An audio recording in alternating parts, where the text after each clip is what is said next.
בלוח השנה המוסלמי, ואני רוצה לאחל לכולכם שנה טובה במיוחד. אנחנו חווים אותה ברגע מאוד דרמטי בהיסטוריה של האנושות ובהיסטוריה של המזרח התיכון.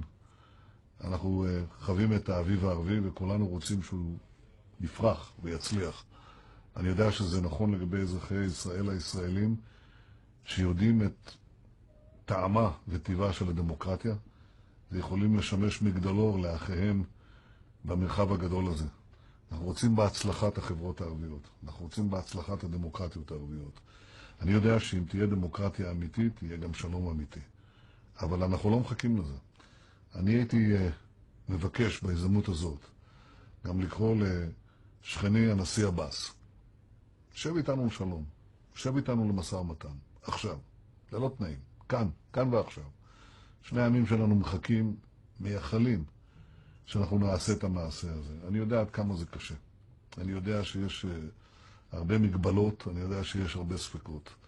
אנחנו נוכל להתגבר על זה רק אם נשב איש עם רעהו ועם שליחנו, וננסה להתגבר על המכשול ולתת עתיד של שלום לא רק לשני עמנו, אלא גם בראייה כוללת לאזור כולו.